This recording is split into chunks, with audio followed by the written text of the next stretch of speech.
Bonjour à tous, ici Marquant, bienvenue à Donjons Dragons, de Basic à Expert, la création d'un personnage de A à Z.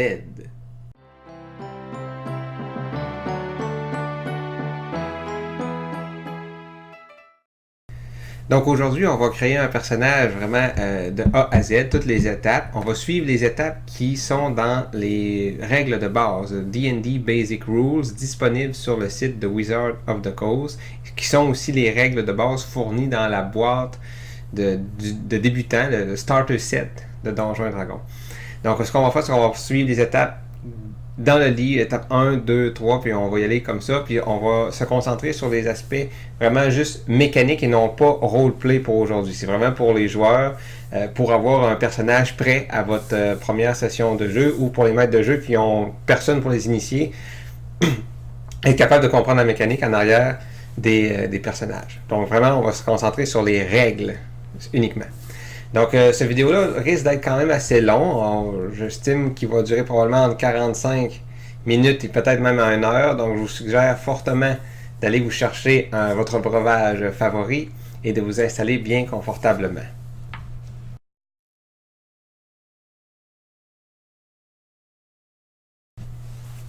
Donc, la première étape qu'il nous propose ici, c'est de se choisir une race. Donc, vous allez dans la table des matières qui est ici et vous voyez les races. Vous avez un chapitre sur les races et vous avez le choix entre 4 races, les nains, les elfes, les halflings et les humains. Ça, c'est dans les règles de base. Si vous achetez le manuel du joueur, vous en allez avoir plus. Si vous achetez des suppléments, vous allez en avoir plus aussi. Mais ici, on va se concentrer sur les règles de base. Donc, moi, j'ai décidé de faire un nain. On va faire un nain aujourd'hui. Donc, la page ici, nain, c'est la page 14. Donc, on met 14 ici. Et ça nous amène à la description des nains. Donc, au début, vous avez une description plus roleplay ou ce qu'on appelle en anglais le lore, l'histoire. Donc, c'est comme un peu un stéréotype de qu'est-ce que c'est un nain dans un univers médiéval fantastique comme Donjons et Dragons. Ça, on va passer ça.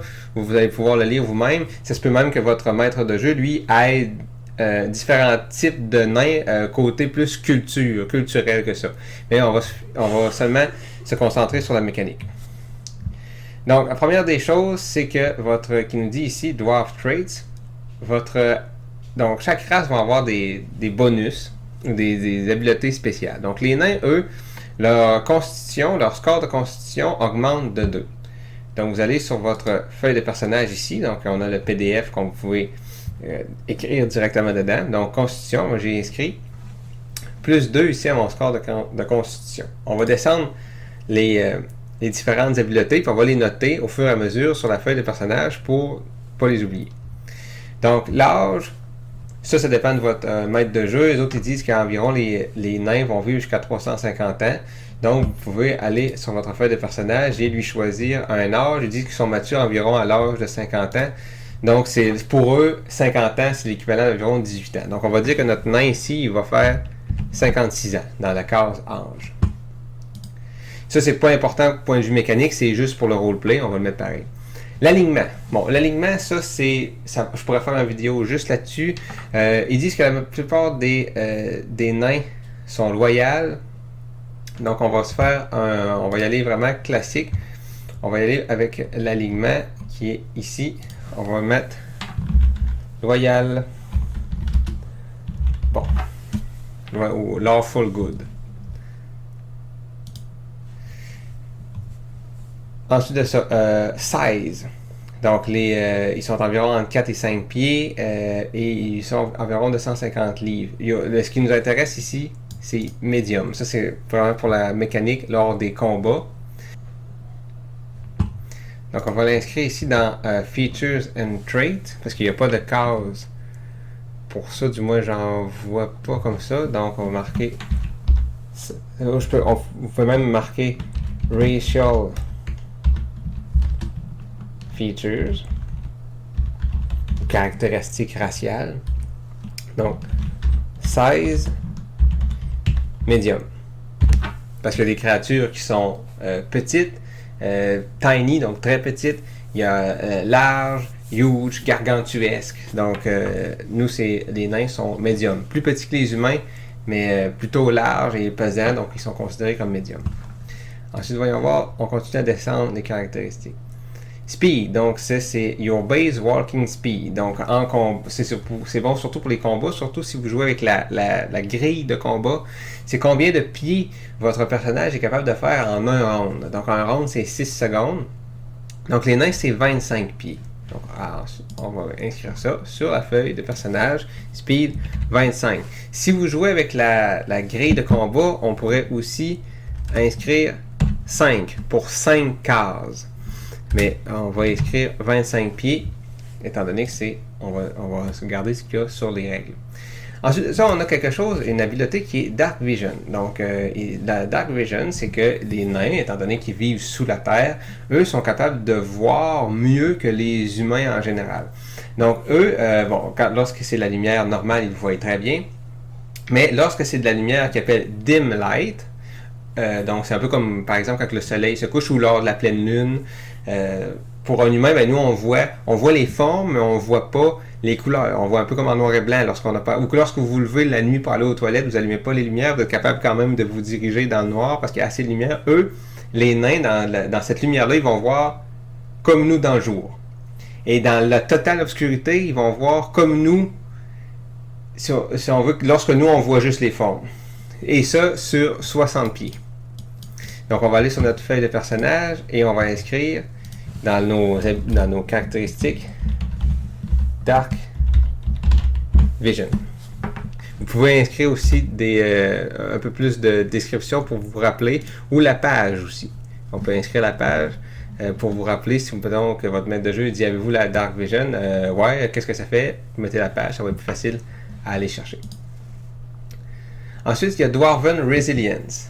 Donc, Dwarven Resilience, c'est vous avez avantage sur tous les jets de sauvegarde contre le poison.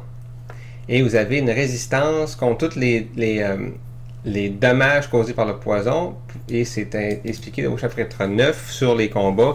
Donc en gros, ça veut dire lorsque par exemple une créature vénéneuse qui essaie de vous empoisonner, vous allez, sur votre jet de sauvegarde pour savoir si vous êtes capable de résister le poison, vous allez avoir avantage. Donc vous allez rouler 2 fois le D20 au lieu d'une seule fois pour savoir si vous résistez ou non. Donc, vous avez 2 chances de pouvoir résister. Puis en plus de ça, vous avez des résistances. Donc si vous ratez votre jet de sauvegarde, vous allez seulement manger la moitié des dommages qui seraient prévus. Donc c'est très bon, ça, Dwarven Resilience.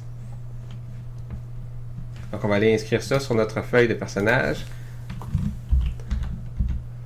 Dwarven Resilience. Ensuite, ça, on peut mettre. Oh, excusez, j'ai accroché le micro. On peut mettre la page aussi. Si vous utilisez le manuel du joueur ou peu importe les règles que vous mettez, je vous suggère de mettre la page ou une brève description pour être sûr que vous vous en souvenez. Parce que votre maître de jeu, lui, ne se souviendra pas de toutes vos caractéristiques. Il en a bien assez avec les monstres, les PNJ, le décor. Donc, souvenez-vous de ces petites choses-là. Donc, si votre maître de jeu il dit fais un jeu de sauvegarde contre le poison, vous pouvez dire moi j'ai la résilience des nains, j'ai avantage. Ensuite, Dwarven Combat Training. Vous maîtrisez les armes suivantes, donc la hache de guerre, la hache de jet, le marteau léger et le marteau de guerre. Donc on va marquer Dwarven Combat. En fait, on va mettre maîtrise. Donc maîtrise. On a dit la Battle Axe. Battle Axe. On va voir qu'est-ce que c'est. On va faire un copier-coller, je pense bien. Donc, Hand Axe, Light Hammer et Warhammer. CTRL-C. CTRL-V. Voilà.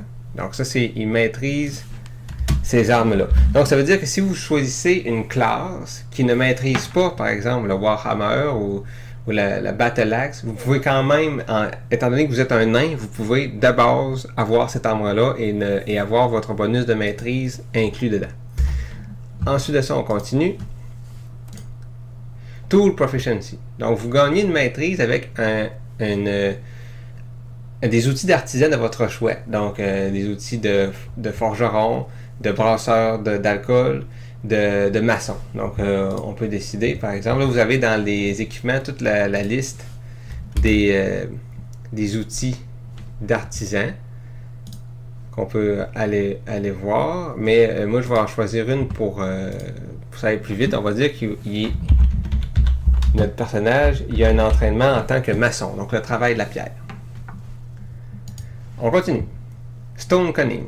Ça veut dire que à chaque fois que votre personnage va faire un jet d'histoire, donc relié avec l'intelligence, il va sur tout ce qui est relié avec les travails de la pierre ou la pierre en général, il va être considéré comme qui maîtrise la compétence histoire. Donc même si vous n'avez pas choisi que votre personnage maîtrise cette compétence-là, les nains sont automatiquement compétents tout ce qui a rapport avec la pierre. Donc par exemple, si vous rentrez dans une ruine d'un château, et là, le personnage qui joue le nain va dire, est-ce que je connais l'architecture de quel peuple ou quelle race a construit cette bâtisse-là? Le maître de jeu va dire, fais un jet d'histoire pour savoir si tu le sais.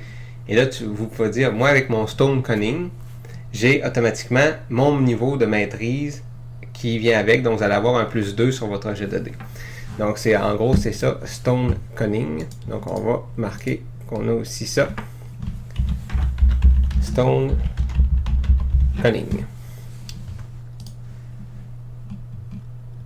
On continue. Language. Donc les nains de base, vous pouvez parler, lire et écrire le commun. Donc ça c'est la langue. Le commun c'est comme par exemple aux États-Unis c'est l'anglais, au Québec c'est le français. En Chine, quoi qu'en Chine, on a plusieurs langages. Vous comprenez, c'est la langue locale parlée par le plus grand nombre de personnes. Et le nain. Donc, on va aller dans notre... ici, il y a Languages. Donc, on parle de commun. Et le nain.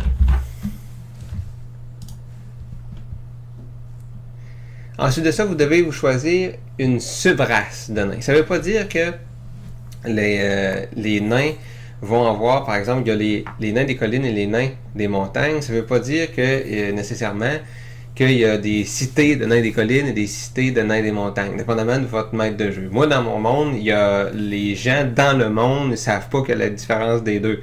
C'est juste que à l'intérieur d'un même peuple, tu as des gens qui vont être, par exemple, les Hill Dwarfs, qui disent qu'ils ont plus de sagesse. Donc, ça va être ceux, les nains dans la cité, qui vont être les prêtres, les intellectuels, les artistes, plus dans ces métiers-là. Puis les Mountain Dwarfs, c'est des gens plus costauds, les soldats, les forgerons, ainsi de suite. Là.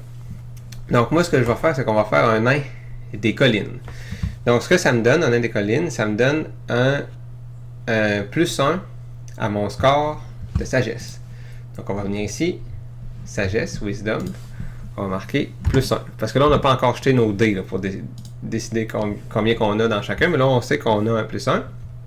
Et on a Dwarven Toughness.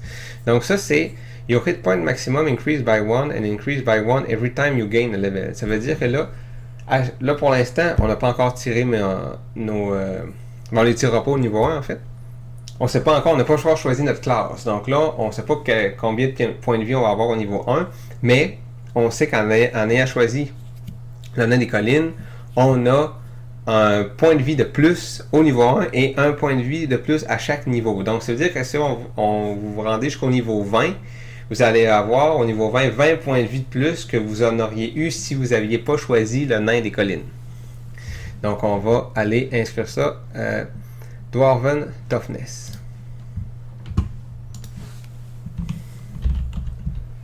Dwarven T-O-U Toughness. Donc je vais juste marquer pour qu'on s'en souvienne +1 HP per level. J'ai encore accroché le micro, pardon. Donc là, on a terminé pour ce qui est d'avoir choisi notre race. Maintenant, on va aller à l'étape 2.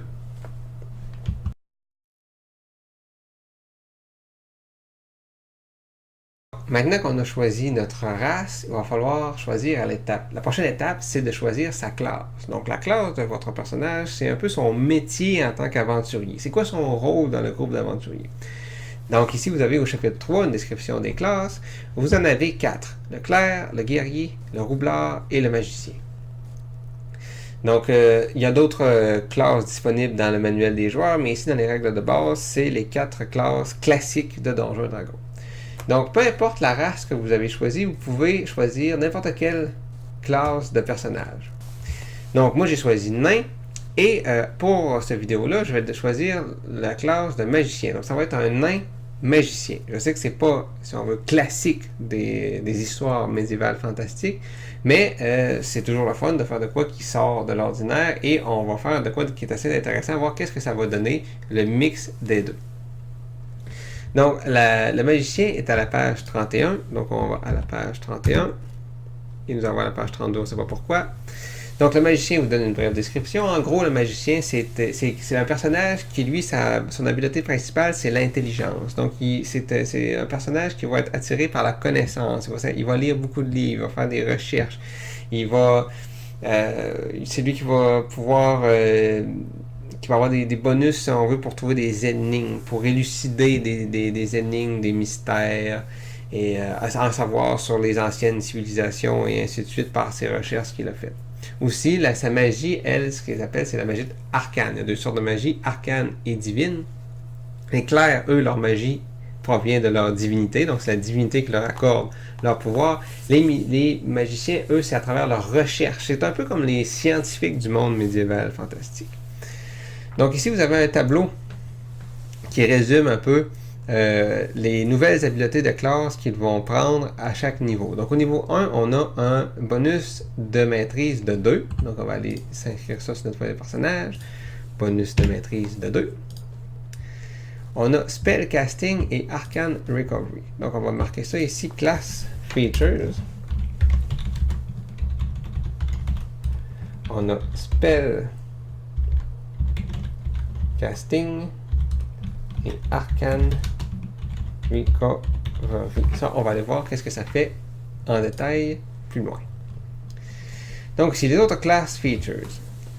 Le magicien a comme hit die, ça c'est donc son dé de vie. Il a 1 d6 par niveau. Donc là, il est ici à hit dice. Il a 1 d6. Il en a 1 parce qu'il est au niveau 1. Ensuite de ça, ses points de vie au niveau 1, c'est 6, plus son modificateur de constitution, qu'on ne connaît pas encore parce qu'on n'a pas tiré nos habiletés. Donc on va juste se marquer 6 pour l'instant pour s'en souvenir. Ensuite de ça, ses points de vie plus haut niveau, ça, on va passer encore, on est encore à la création. C'est maîtrise. Maintenant, il ne maîtrise aucune armure. C'est ce qui veut dire que votre personnage, ça ne l'empêche pas de mettre en armure. C'est juste qu'étant donné qu'il ne la maîtrise pas, il ne sera pas capable de lancer de sorts. Si on avait pris par contre la subrace nain des montagnes, on aurait eu la maîtrise armure légère et armure médium. Ça veut dire qu'on aurait pu avoir un magicien qui porte une chemise de cotte de maille. Dans le fond, pas une cotte de maille complète, mais il s'appelle une chain shirt en anglais dans l'équipement. Donc ça leur aurait donné une classe d'armure plus haute, donc il aurait été plus difficile à toucher. Mais là, on a pris nain des collines, donc on n'a pas ça. Sauf que, en prenant le nain, ça va venir ajouter à nos maîtrises des armes que le magicien a. Donc là, on va aller ajouter ça aux armes qu'on maîtrise déjà en tant que nain. Si on avait pris humain, on aurait seulement eu la maîtrise de ces armes-là. Donc la dague, le dard, le sling, c'est le lance-pierre, le bâton et l'arbalète légère. Et là, étant donné qu'on est nain, on a ça de plus qu'on peut choisir. La maîtrise, c'est pas parce que vous le maîtrisez que votre personnage commence avec toutes ces armes-là. C'est juste qu'il maîtrise ces armes-là. Donc, si dans ses aventures, il finit par trouver ou acheter une hache de guerre, donc notre magicien peut avoir une hache de guerre dans les mains et quand même caster des sortilèges. Ce qui est quand même intéressant, donc c'est en raison du choix de notre race. Les outils, il n'en a pas en tant que magicien, mais on a quand même des outils de maçon, étant donné qu'on est un nain. Maintenant, les jets de sauvegarde. Donc, ces jets de sauvegarde sont intelligence et sagesse. Donc, on va venir cocher intelligence et sagesse. Ensuite de ça, c'est compétences. Donc, il a le choix entre... il doit choisir deux des compétences dans ses choix suivants. Donc, arcane, donc ça c'est relié à l'intelligence. C'est tout ce qui est tout ce qui est relié avec la magie. Donc, il peut faire des jets d'arcane pour avoir de l'information de plus du maître de jeu au sujet de tout ce qui est de la magie arcane. Donc, s'il trouve des des objets, un livre, des runes qu'il voit. L'histoire, c'est sur l'histoire du monde, donc s'il veut savoir des informations supplémentaires sur une civilisation, par exemple. Insight, c'est pour savoir un peu qu'est-ce que les gens pensent, s'ils mentent, un peu le ressentir, c'est un peu avec l'intuition, savoir, il me semble que ce gars-là, il me dit qui veut me faire du bien, mais je ressens que non. Donc, il peut faire un jet d'insight s'il n'est pas sûr de s'il peut faire confiance ou non à quelqu'un. Investigation, ça c'est pratique pour trouver des pièges, mais aussi lorsqu'il rentre dans une pièce, il peut faire un jet d'investigation pour pouvoir trouver des portes secrètes, des objets cachés, des choses comme ça. Médecine, vous pouvez donner un peu de soins sans faire un sort de soins, mais comme stabiliser une créature ou un allié. Et religion, c'est pour savoir des informations supplémentaires sur les religions, les divinités du monde. Donc, si dans un donjon, vous tombez sur une statuette d'un idole et vous voulez savoir si vous demandez au maître de jeu est-ce que je connais cette divinité-là, il peut vous demander de faire un jet de religion. Donc, ce qu'on va prendre, ça va être arcane et investigation pour notre personnage ici. Donc, vous cochez ça, les deux. En plus, on ne connaît pas encore notre bonus parce qu'on ne sait pas encore les habiletés. On va faire ça dans l'étape 3 de la création de personnage. Donc ça, c'est fait. Ensuite, pour ce qui est de l'équipement. Donc, vous pouvez aller dans le chapitre équipement et vous tirer des dés pour savoir combien vous avez d'argent et ensuite choisir vraiment l'équipement que vous voulez. Donc, on pourrait commencer avec une hache de guerre si on veut. Mais là, pour accélérer un peu la vidéo, on va prendre ce qui suggère au début. Donc, on va prendre un quarterstaff ici dans les armes. On va marquer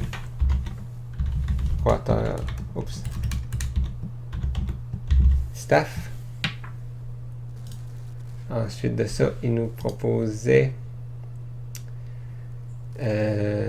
on va se prendre un arcane focus. Vous avez le choix entre un sac d'ingrédients pour vos sorts, parce qu'il y a certains sorts qui demandent des ingrédients, ou vous pouvez vous prendre un arcane focus qui va servir d'ingrédient pour tous les sorts qui ont besoin d'ingrédients, sauf si dans un sort, la description du sortilège, il est inscrit un aspect monétaire des ingrédients. Donc, si vous avez besoin, par exemple, de 25 pièces d'or d'encens, votre arcane focus ne fonctionnera pas. Vous devez aller dans un magasin qui vend de l'encens ou des ingrédients magiques et acheter pour 25 pièces d'or d'encens. Et lorsque vous lancez ce sort-là, l'encens disparaît. Vous devez vous en procurer encore. Donc, on va se prendre un arcane focus. On va écrire ça dans notre équipement. Et là, vous pouvez décider qu'est-ce que c'est votre focus. Est-ce que c'est justement sur notre quarterstaff? On a une espèce de petite pierre qu'on a trouvée dans la montagne, étant donné qu'on est un nain, et ça nous sert d'arcane focus. Donc, lorsqu'on lance des sortilèges, notre pierre s'illumine un peu et on dit des paroles magiques et bouf, et voilà. Ça, c'est tout la saveur, dans le fond. C'est du roleplay. Pour ce qui est de la mécanique, tout ce qu'on fait, c'est qu'on a un arcane focus. Et ensuite, on va se prendre un Explorer Pack au lieu d'un Scholar's Pack, parce que Explorer Pack, c'est... on va aller voir dans... tout à l'heure qu'est-ce que ça comprend, mais c'est plus pour, comme vous avez un sac de couchage, des torches, des rations, tout ce que ça prend pour aller dans une aventure un peu dans des zones sauvages. Donc, on va se marquer ça, Explorer Pack. Donc, c'est ça que... Et un spellbook, notre livre de sortilège. Donc ça, le magicien, lui, étant donné que sa magie ne lui provient pas d'une divinité, il a besoin de son livre, ou l'endroit où tous ses sortilèges sont inscrits. Donc, spellbook. Donc, le magicien, en tant que magicien, il a l'habileté spellcasting, donc de lancer des sortilèges. Donc, dans les sortilèges, il a différents niveaux de sorts. Il y a les cantrips, ou les niveaux 0, que ceux-là, le magicien, sont toujours inscrits dans sa tête. Donc, il les connaît tout le temps, il peut les lancer à volonté. Donc, c'est souvent des sorts pas extrêmement puissants, mais qui peuvent quand même faire certaines choses intéressantes. Et ensuite, il y a des niveaux de sorts de 1 à 9. Donc, les personnages, eux, font de niveau 1 à 20. Et les sorts, c'est de 1 à 9. Donc, c'est pas parce qu'un personnage est niveau 2 qu'il peut lancer des sorts niveau 2. Vous voyez ici, le magicien, il peut seulement commencer à lancer des sorts niveau 2 au niveau 3. Et il peut seulement lancer des sorts niveau 9 au niveau 17. Donc là, notre magicien connaît 3 cantrips. Et il a 2 spell slots par jour. Donc il peut, bien que dans son livre de sorts, il y a plus de sorts niveau 1 d'inscrits dans son livre, il peut seulement par contre en lancer 2 par jour. Mais avec Arcane Recovery, ça c'est une habileté qu'il a ici, qu'on a marqué ici. C'est que lui, lorsque par exemple dans un donjon, au niveau 1, il peut seulement lancer 2 sorts par jour. Sauf ce qui n'est pas très très haut lorsqu'on fait un donjon. Et là, il va dire à ses amis aventuriers, je ne peux plus lancer de sorts à part mes sorts niveau 0. Est-ce qu'on pourrait arrêter pendant 1 heure, prendre un court repos, un short rest? Et ça, avec ça, au niveau 1, il va pouvoir reprendre une spell slot. Donc, il va pouvoir avoir la chance de relancer un autre sort qu'il avait appris. Donc, et plus qu'il monte de niveau, plus que cette habileté-là va monter. Comme au niveau 4, il va pouvoir en reprendre 2 ou une spell slot de niveau 2. C'est inscrit, tout ça est inscrit ici. Ensuite de ça, bon, ça c'est les cantrips. Dans son livre de sorts, donc, au premier niveau, il va choisir 6 sorts niveau 1 de votre choix. Il ne peut pas avoir ces 6 sorts-là dans sa tête au niveau 1. Donc, à chaque matin, lorsqu'il se lève, il doit préparer il doit étudier son livre de sorts et choisir quel sort il va venir imprimer dans son esprit, il va venir mémoriser dans sa tête, donc qui va être prêt à être lancé.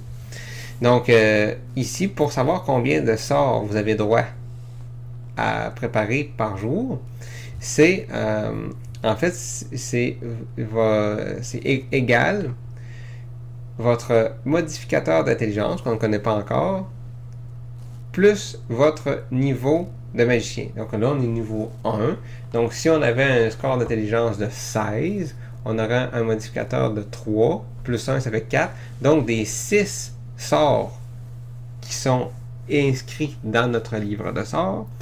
On peut en mémoriser 4 dans la journée. Et de ces 4-là, vous pouvez en lancer 2, dépendamment de la situation. Maintenant, on doit choisir les sorts. Ici, dans le Quick Build, vous avez des propositions de sortilèges pour les magiciens pour faire ça plus vite. Donc, c'est ça qu'on va prendre.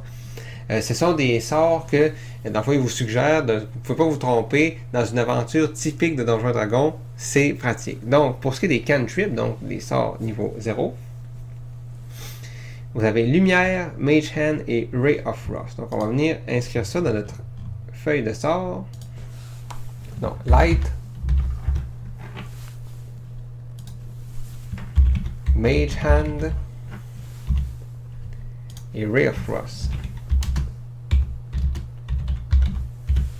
Voilà, et ensuite on va inscrire les sortilèges de niveau 1, Burning Hands, Charm Person, donc Burning Hand, Charm Person. Ensuite de ça, on avait Mage Armor, Magic Missile, Shield, Mage Armor, Magic Missile, Shield et Sleeve. Pour savoir les descriptions des sorts, là, ils sont dans les Basic Rules, vous avez dans la table des matières, et vous avez dans, c'est probablement Rule of Magic, Wizard Spell, page 86. Et vous avez, c'est en ordre alphabétique, donc vous cherchez Magic Missile et ainsi de suite qu'on a vu pour avoir une description plus détaillée, mais là on n'ira pas là-dedans pour l'instant, sinon la vidéo va prendre 4 heures. Donc là, on va retourner à la page 32. Qu'est-ce qu'il y a d'autre aussi? Bon, ça c'est ensuite de ça. Bon, notre Spell Casting Ability. Donc, Spell Save DC. C'est quoi ça? C'est que Lorsque le sort Charm Person, par exemple, qui va venir faire en sorte qu'une créature qui vous est hostile va devenir amicale envers vous. Mais ça, faut savoir est-ce que votre sort fonctionne. Est-ce que la cible résiste ou non? Donc, ça, c'est votre spell save DC qui va déterminer si oui ou non. Donc, en tant que magicien niveau 1, votre degré de difficulté de vos sortilèges est déterminé par le 8, plus votre bonus de maîtrise qui est 2, plus votre score d'intelligence, qu'on ne connaît pas encore, mais par exemple, si ça serait 3, notre spell save DC, ça serait de 13. Donc, si je lance Charme Personne, la personne doit faire un jet de sauvegarde, je crois que c'est Wisdom, Sagesse, et doit, sur son dé, avoir en bas de 13. Donc 12 et moins. Pour enfin rater son jet de sauvegarde et être charmé. Votre spell attack modifier, par exemple comme Ray of Frost, c'est un sort d'attaque. Donc ça vous donne les bonus que vous avez sur votre jet d'attaque qui est votre score de bonus de maîtrise plus votre modificateur d'intelligence. Donc ça pourrait être plus 5 si on avait 16 d'intelligence qu'on va voir tantôt parce que la prochaine étape c'est de lancer les habiletés. Donc on n'inscrira pas ça encore sur la feuille de personnage, on va faire ça tantôt. Et Ritual Casting, ça c'est le magicien en tant que classe, contrairement à d'autres lanceurs de sorts. Lui, il y a certains sorts, des sortilèges dans la liste de sorts qui ont la caractéristique rituelle. Ça veut dire que il n'a pas besoin de les avoir préparés le matin. C'est que ce sont des sorts qu'il peut faire en faisant un rituel qui prend environ 10 minutes pour avoir l'effet du sort quand même. Donc, mais il faut qu'il l'aille dans son livre de sorts par contre. Exemple, le sort identification pour identifier des objets magiques, donc les propriétés des objets magiques. Si le magicien, lui, en se levant, il n'avait pas préparé le sort identification dans sa mémoire et qu'il prend un objet qu'il soupçonne d'être magique, il peut faire le rituel. Donc, on va venir inscrire ça dans sur notre feuille de personnage, que notre personnage peut faire du ritual casting. Voilà. Ensuite, qu'est-ce qu'il explique? Il explique ce qu'est le focus. L'arcane recovery. Bon, tout à l'heure, j'avais dit que chaque personnage, le magicien, avait des spell slots. Donc, il peut lancer 2 fois des sorts par jour. Mais avec l'habileté Arcane Recovery, il peut décider de se reposer pendant 1 heure pour reprendre des spell slots qu'il avait lancés. Donc, par exemple, dans un donjon, il a lancé 2 sorts. Il en a encore en mémoire, mais il n'y a plus, si vous voulez, l'énergie magique pour les lancer. Donc, en se reposant 1 heure de temps au niveau 1, il peut reprendre une spell slot. Donc, en gros, pour savoir combien de spell slots vous reprenez, vous divisez votre niveau en 2. C'est rounded up, donc c'est à la hausse. Donc ça, c'est une habileté que vous avez tout de suite au niveau 1. Vous prenez un short rest, un court repos d'1 heure. Donc votre personnage se repose pendant 1 heure. Et pendant ce temps-là, il va prendre son livre de sort, il va étudier un sort pour reprendre une spell slot de plus. Donc pouvoir recaster au moins une fois un autre sort parce qu'il sait que le donjon n'est pas fini et qu'il va devoir encore affronter des dangers. Donc, ensuite de ça, ici, ce qu'on sait étant un magicien, on sait que votre spell casting ability, c'est l'intelligence. Donc, on va inscrire ça. Le spell save DC, on va le marquer tout de suite, c'est 8 plus la maîtrise plus intelligence. Le spell attack bonus, c'est la maîtrise plus l'intelligence. Donc, ça, c'est pour se souvenir là, quand on va venir lancer nos dés. Donc, on a oublié de marquer la classe. On va marquer magicien.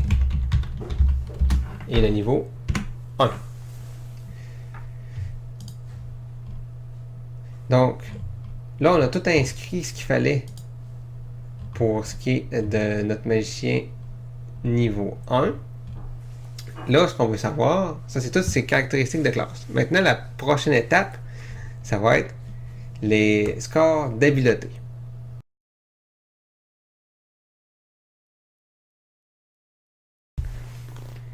Donc, maintenant, on est rendu à la 3e étape c'est de déterminer les scores d'habileté de notre personnage qui sont force, bon, comment le personnage est fort, dextérité, comment le personnage est habile, constitution, ça c'est plus pour son endurance, sa santé. Ensuite, il y a l'intelligence, ça va de soi.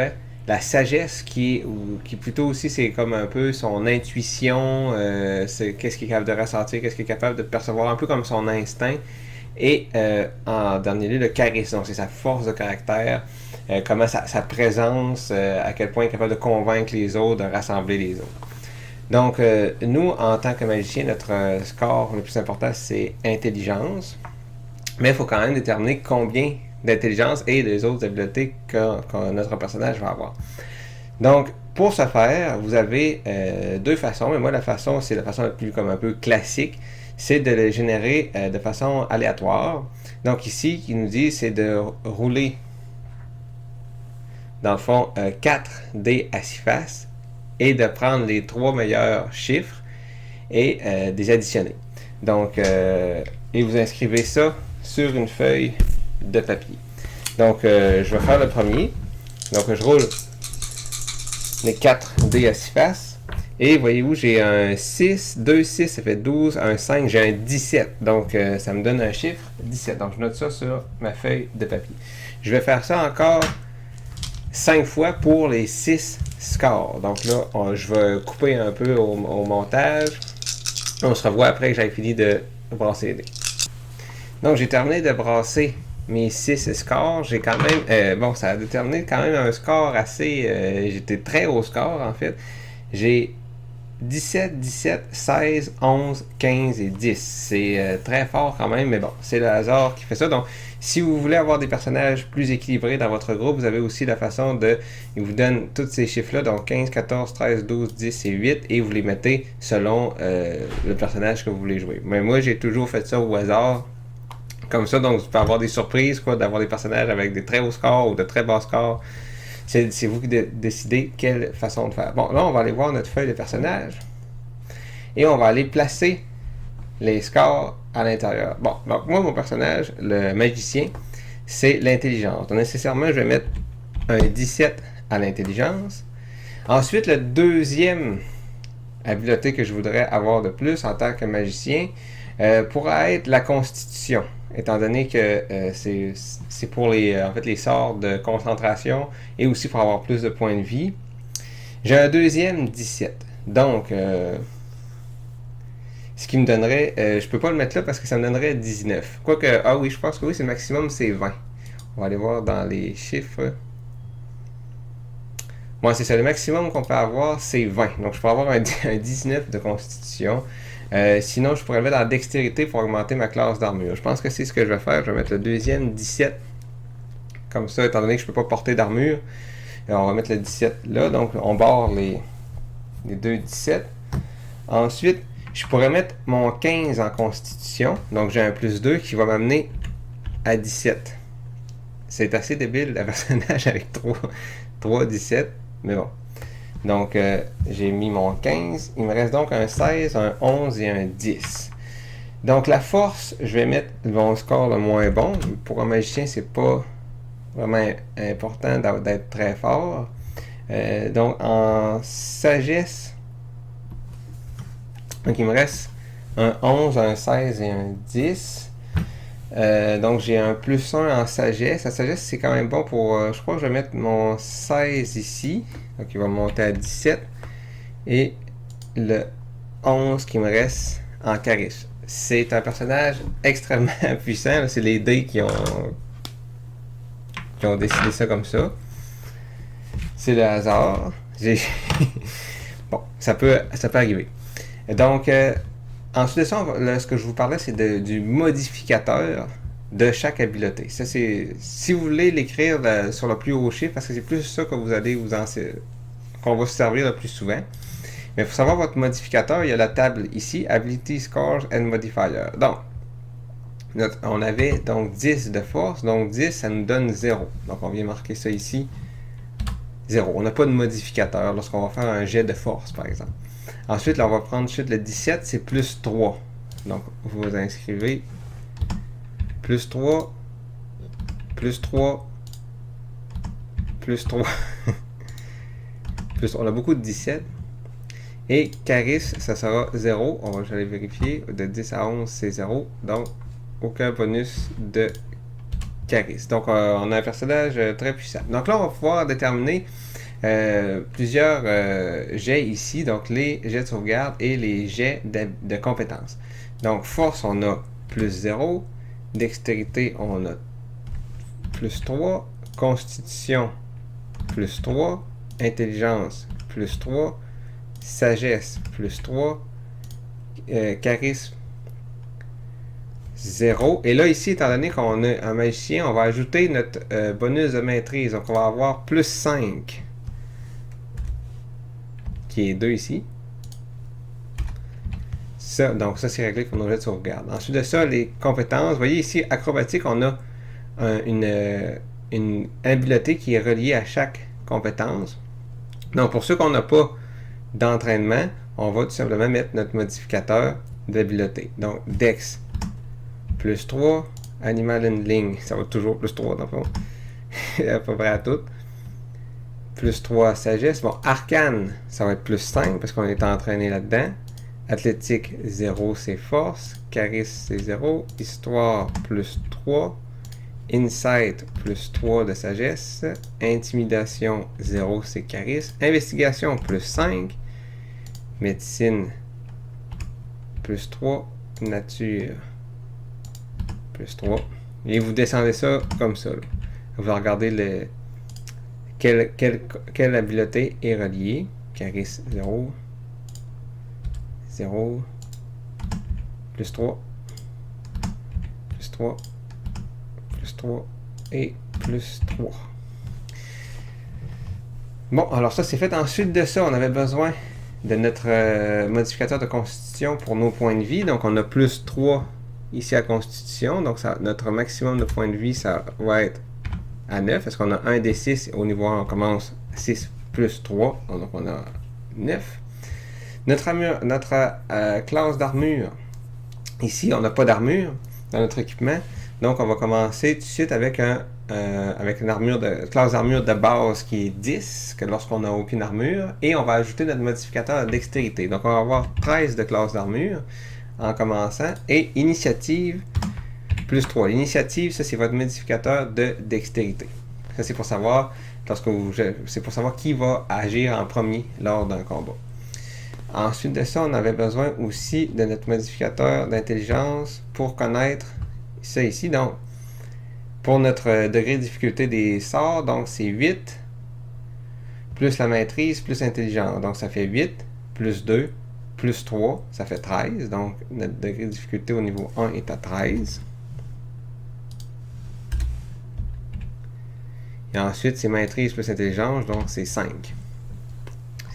Donc il y a ça de fait. Ensuite de ça aussi, attaque bonus. Donc quarterstaff, on va aller voir dans l'équipement. Ça c'est notre arme de mêlée. Lorsque, si par exemple on n'a plus de sort ou on est vraiment mal pris, parce qu'un magicien rare va être en mêlée, essaye de ne pas trop se mettre en mêlée. On va aller voir dans l'équipement.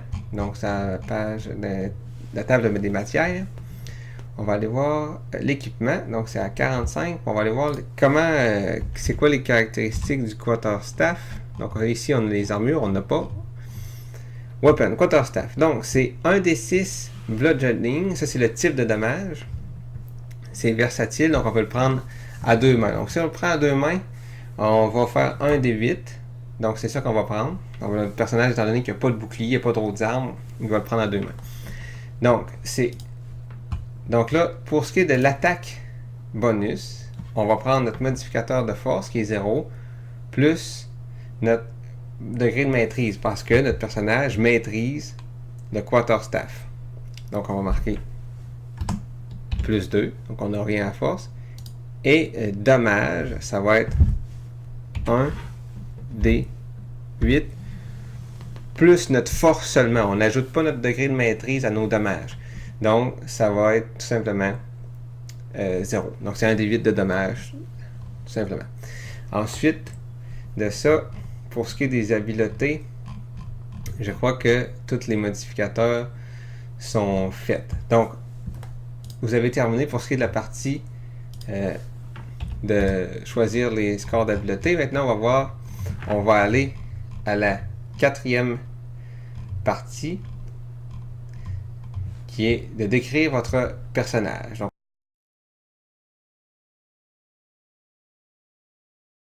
Donc maintenant, on est rendu à la 4e et dernière partie pour ce qui est de la création de notre personnage. Donc c'est Personality and Background, donc la personnalité et l'historique de votre personnage. La grande majorité de ces points-là sont purement roleplay, purement de la saveur, qui sont connectés avec l'histoire et non pas mécanique. À part l'historique que vous allez choisir, va changer certaines choses sur la mécanique du jeu. Donc moi, ce que je fais lorsque je suis rendu à cette étape-là, c'est que je regarde les blancs qui restent dans la feuille de personnage. Donc, premièrement, le nom de votre personnage. Donc, moi, j'ai décidé de l'appeler Torgrim. Ensuite, le background, l'historique, ça, c'est ce qui va changer de façon mécanique. Donc, on va le faire en dernier. Donc, le nom marquant.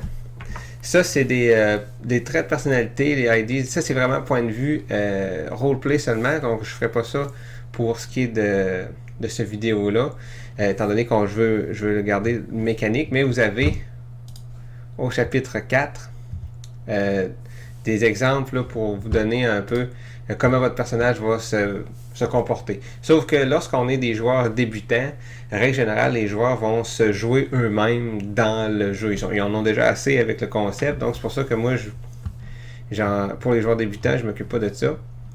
Bon, ensuite, on avait déjà mis son âge. Donc, sa taille, c'est un nain. Donc, il disait dans la description de la race qu'il était entre 4 pieds et 5 pieds. Donc, on va mettre 4 pieds 5. Le poids, il disait qu'il était environ à 150 livres. On va le mettre à 148 livres. Donc, tout ça, c'est pas vraiment important. La couleur de ses yeux, bon, vous décidez un peu. Des fois, dans la description des races, ils vous disent, bon, ont généralement les cheveux de telle couleur, et ainsi de suite. Bon, vous avez...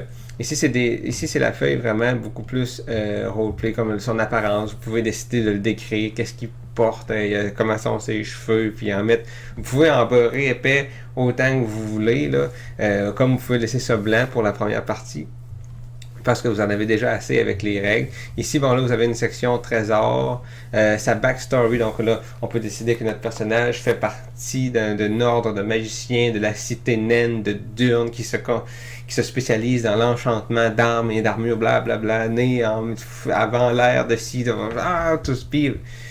On peut y aller vraiment, mais là, on le fera. Je vous donne juste un exemple. Ici, bon, c'est pendant votre... alliés et organisation, c'est pendant vos aventures, vous allez rencontrer des gens, mais là, pour l'instant, la création de personnages, on s'occupe pas de ça parce que notre personnage a rencontré personne, à moins que ce soit dans son historique. Bon, maintenant, ce qui nous intéresse, c'est son historique.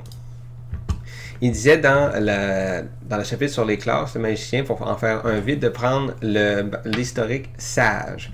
Donc, on va aller dans Background, c'est la page 38, on va aller voir sage. Qu'est-ce que ça nous donne?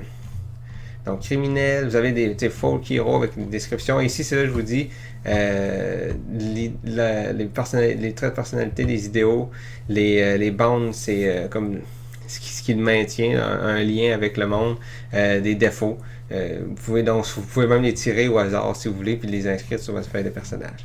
Donc, un noble, un sage. Donc, ça, c'est le sage. Il vous donne un peu... C'est un sage, c'est quelqu'un qui fait des recherches, qui faisait partie justement d'une organisation un peu de magiciens ou de scientifiques. Donc, on peut décider de sa spécialité, un professeur, un apprenti magicien, un rechercheur. Bon, il faudrait prendre que... Ça, c'est, dans le fond, l'historique, c'est qu'est-ce qu'il faisait, votre personnage, juste avant qu'il commence à devenir aventurier. Donc, étant donné que là, on est niveau 1, il vient juste de finir sa carrière. Par exemple, si notre personnage était un apprenti magicien, là, il vient de finir son stage, si on veut, de magicien. Et là, il est un magicien.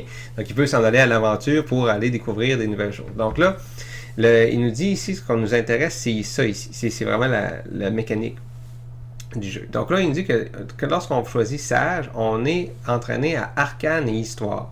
Donc, on va voir dans notre feuille de personnage, dans les compétences.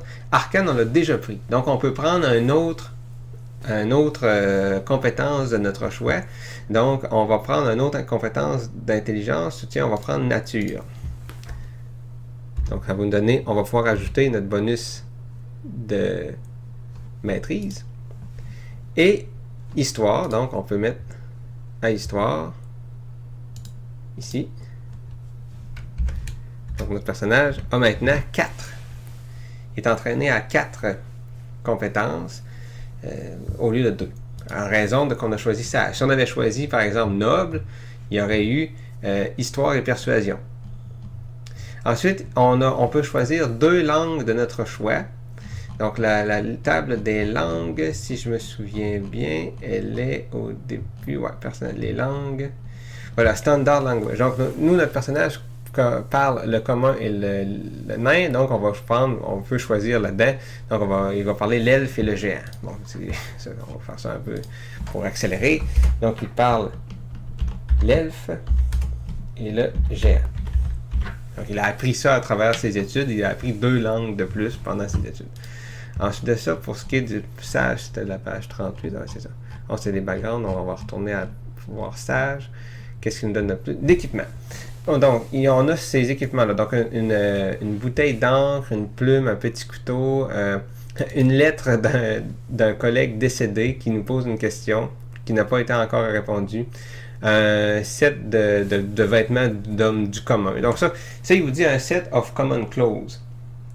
Ça, c'est vous qui imaginez c'est quoi les vêtements du commun dans votre monde. Vous pouvez en parler avec votre maître de jeu.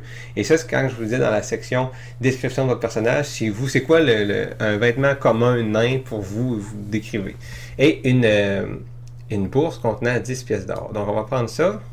On va faire CTRL-C. On va aller dans équipement. Et on va aller copier ça. Sauf la bourse. Ben, on va laisser in a pouch. Et là, ici, c'est plate parce qu'on ne voit pas très bien. C'est Gold Piece, donc GP 10.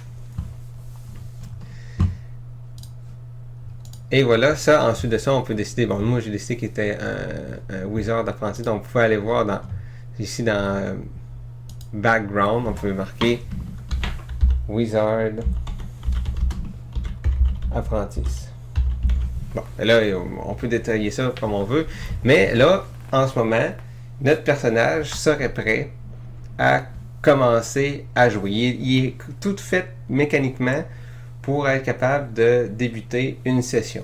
Ce que je pourrais vous conseiller aussi, c'est de vous faire une feuille de sort un petit peu plus détaillée que ça avec la page de chaque sort et aussi peut-être pour pas avoir toujours à chercher dans le livre là, la portée du sort, est-ce qu'on a besoin de faire un jet de sauvegarde, des choses comme ça c'est pour les lanceurs de sorts, mais bon, c'est comme ça, c'est très bien. Avec la page, ça serait mieux. Parce que c'est dur de se remémorer les effets des sorts par cœur.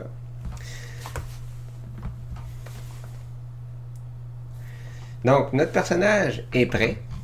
Voilà, Thorgrim, le nain magicien, est prêt à partir à l'aventure. Il a fini son stage d'apprenti magicien et maintenant il est allé se joindre à un groupe d'aventuriers pour aller explorer de vieilles ruines et apprendre les secrets des civilisations anciennes. Évidemment, dans les vieilles ruines, il y a des grosses bébites. Puis là, bon, c'est ça. Donc, je pense que la vidéo est assez longue comme ça. Là, vous avez un exemple de création d'un personnage qui a été fait. Si vous avez des questions supplémentaires, ne vous gênez pas à les poser parce que je sais que c'est beaucoup d'informations. Mais c'est sûr que si vous écoutez juste cette vidéo-là et que vous ne lisez pas les règles, ça va être un peu dur. Mais je pense qu'avec un exemple, ça va être plus facile. Je sais que la vidéo est très longue, donc je vais mettre dans la description de la vidéo, il y a je vais mettre les parties. Dans le fond, partie 1 avec les minutes du vidéo. Comme ça, vous allez pouvoir aller naviguer directement dans une vidéo. Ça va être plus facile. Mais c'est ça. Si vous avez toutes questions, mettez-les dans la section commentaires de la page YouTube ou des commentaires en général. Ne gênez-vous pas. Sinon, il y a la page Facebook Canal Marquant et aussi vous pouvez me rejoindre au Twitter Canal Marquant. Donc, sur ce, je vous souhaite bonne journée, bonsoir et bonne nuit et à la prochaine.